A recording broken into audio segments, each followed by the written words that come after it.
Hi, I'm Tony Coburn. I'm a Director of PPS Solutions. I'm also a consultant and head of the banking regulatory team at a major Australian law firm. I've been following the proposed introduction of the Personal Property Securities Act since 2008. I've engaged and assisted clients in preparing for it, and most recently have been involved in co-authoring the LexisNexis text Personal Property Securities in Australia. The Personal Property Securities Act was passed late in 2009 and royal assent was given in December 2009. The majority of the provisions of the Act came into effect on 30 January 2012 with the commencement of the PPS register. For small business, the PPS Act means that the kinds of practices which have been followed in the supply of goods in particular and hiring of equipment are no longer sufficient. It's going to be necessary to take some additional steps by way of registration on a new Commonwealth Government register to be known as the Personal Property Securities Register for those sorts of contracts to be effective. In the past, people have been able to rely on the fact that they own things. That is, title is king. So if you have title and your customer becomes insolvent, you can get your things back. That will no longer be the case unless you have registered your interests on the Personal Property Securities Register in the situations where the Act applies. Under the Personal Property Securities Act, there are a large number of new terms and definitions and concepts which have been introduced into our law. Many of them have come from North America and will be quite unfamiliar to most people. You can find these definitions, of course, in the Personal Property Securities Act itself. You can also find a helpful glossary of terms and some other related background materials on the PPS Solutions website. The Personal Property Securities Act is designed to create transparency for people who are considering extending credit terms to another party and to give them an opportunity to get a better picture of the true financial position of the person to whom they're extending credit. The Act will achieve its purpose by establishing a register where it will be possible to search and identify security interests which are registered on that register by people who claim that they have an interest in property of the person to whom you are extending credit. Personal property is affected by the Act, and for these purposes, personal property is anything which you can imagine that is property but which is not land or buildings. So we think of buildings as being fixtures on land, anything else is personal property.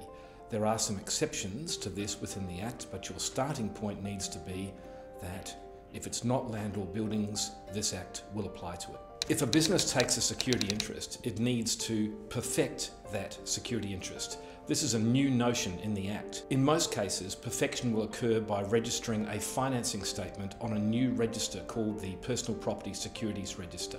There are some exceptions for some types of property which can be perfected by other means.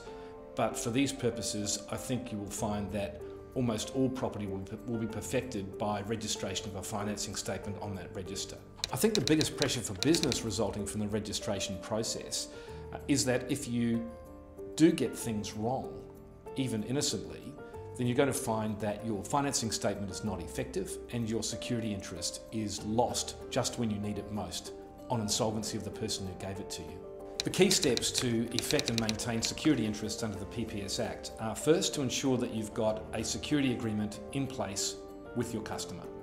A security agreement is either a contract or some other thing which has to be in writing, adopted by the parties, which is meant to be the terms and conditions that apply to the relationship between them. So the legislation is imagining an electronic world where terms and conditions of trading, for example, might be included on a website or in some electronic form, and where parties agree to adopt those terms by exchanging emails or clicking I agree or some other method by which you can track their assent to the terms applying to the relationship between them. Secondly, you need to have prepared, populated and lodged a financing statement that accurately records all the relevant information relating to your claim of a security interest. The third is you need to have received and logged your verification statement from the register against the security agreement and the financing statement that you prepared and lodged. Finally, you need to ensure that your token code emanating from the register, which is a password enabling you to change that registration in the future, has also been recorded, logged and placed in an accessible way along with the other information about that customer.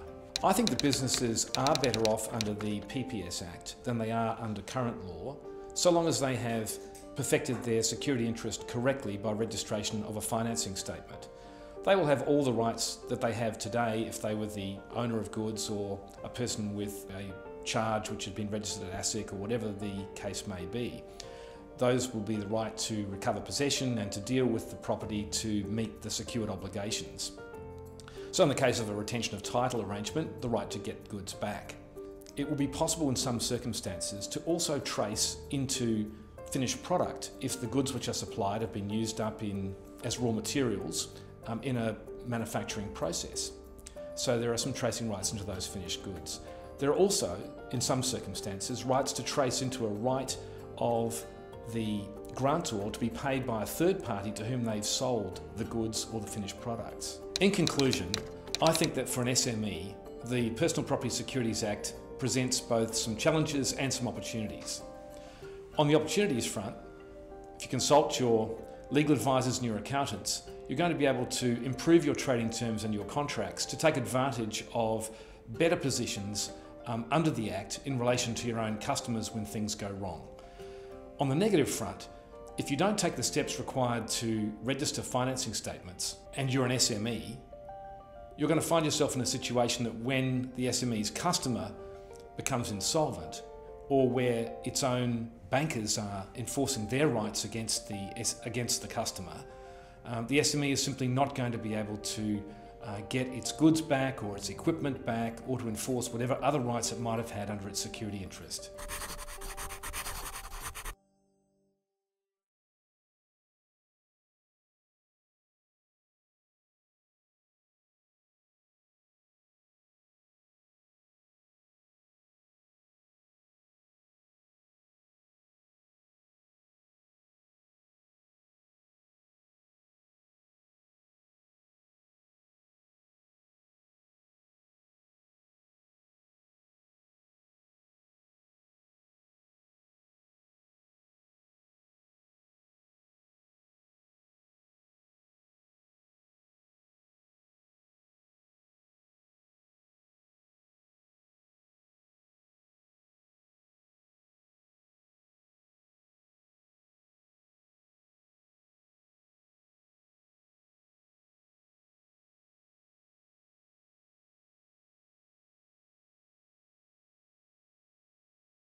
Hi, I'm Tony Coburn. I'm a Director of PPS Solutions. I'm also a consultant and head of the banking regulatory team at a major Australian law firm. I've been following the proposed introduction of the Personal Property Securities Act since 2008. I've engaged in